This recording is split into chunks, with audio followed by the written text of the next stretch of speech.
All right, so new day. I'm going to hopefully remove the oil pan off of our Escalade. If you've been following the videos, I've been running into issue after issue of not knowing things and learning things, and it's been a fun game.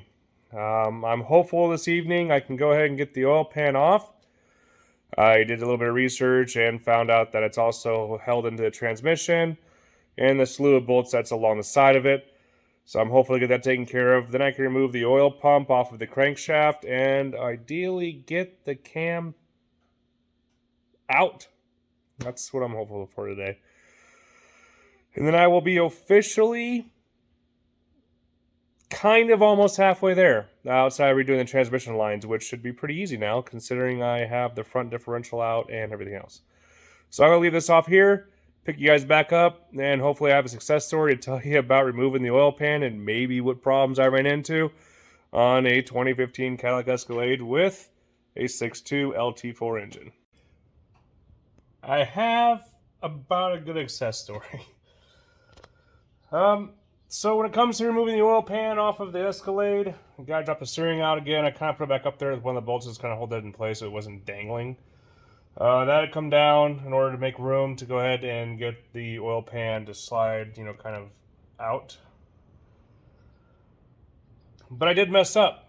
I missed a bolt. And unfortunately, I cracked my oil pan on an ear. I think I can probably just use a bigger washer. Not that it has one on it, and make do because somebody did my oil pan before and they didn't even put back the 10 millimeters that go in the back of it. I'm going to swing you around here because I don't know. The oil pan is sealed on there with sealant, which makes it a great time to try to get off. It is not a great time. And I also realized in doing this, I need to get other gaskets as well because, Cadillac. So I'll swing you around. This would be the front of the engine here. And this goes, I believe, to the oil pump. I guess that drains inside there, shoots out of there. I got some business inside of here, which is interesting because this was all removed. Maybe they didn't clean it that good. I don't know. The ear that I busted off is actually back there in that back corner, where I also have oil that goes to my cooler. And it turns out that the transmission lines that I thought were leaking were actually the oil lines that were leaking. So I guess I need to buy those and replace those too, and also get these O-rings. And there's also a fancy gasket that goes along the side of here. I'm not sure if I'm going to get a new oil pan or not. I don't know. I don't want to. It doesn't seem like a cheap unit, but also, with that back there being as such, it's not something that can just be repaired. Maybe it could. I don't know. Maybe I'll call some people that know things. I went ahead and took off the little oil pan because I felt that there was a problem in regards to taking the upper oil pan off, and there's no problem. So I just bent the crap out of this ear over here for no reason. But I can deal with that. That can be put back up. And being the fact that we're, sealing this with sealant, she'll be fine. Should be great. So once all this came off, there's going to be two 10 millimeter long bolts that go back there that I do not have because whoever did my oil pan did not put them back. That sucks. So I'm going to have to get those. And then there's 1, 2, 3, 4, 5, maybe, nope, 5, 6, 7, 8, 9, 10, 11, 12, 13, and would be 14, 13 millimeters for your socket to get up inside there. I went ahead and used a long guy with a swivel end on it, or you can use a swivel socket to get that off. Disconnected the oil level sensor, I believe that's what that guy is. So he was taken off. Also put focus on, actually now I know where the O-ring came from. So I had a leak also right here, and that's from the dipstick tube. Again, whoever did my job or whoever did this prior to me didn't, fully do 110%. So, I would have been here someday anyway to go ahead and fix that leak and maybe the rear main leak. I don't know. The good news is After all this time, look what we have here. Have a camshaft tool holding on to a camshaft that I finally got out. It's not out all the way yet. I just got to do one more little tug, but I figured I'd grab the camera and be happy. Be happy I got this far. Once you get the oil pan off, you take off 4 bolts that hold on to your oil pump, and that comes off with that guy there. So that's a little unit there, so that's great.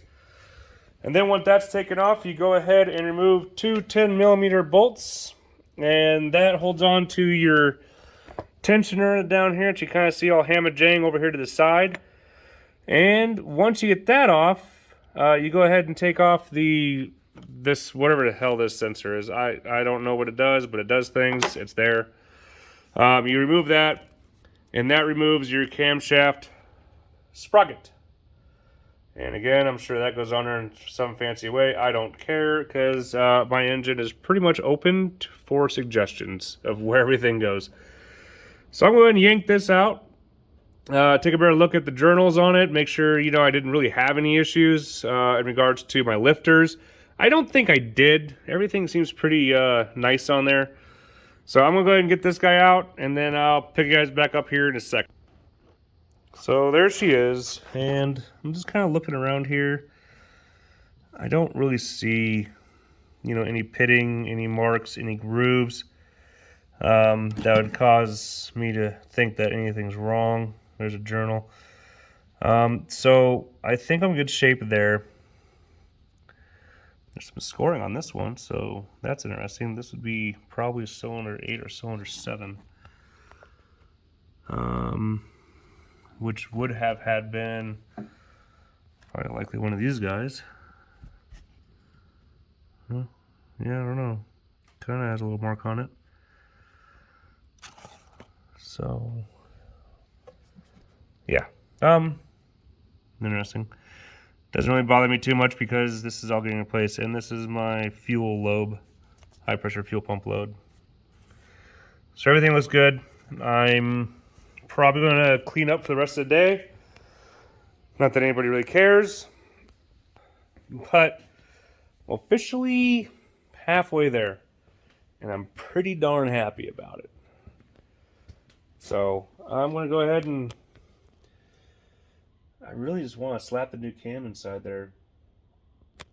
Maybe I should. Or maybe I should do some cleaning and maybe looking inside of a hole, making sure there's no business inside of there. I think I'll probably do that.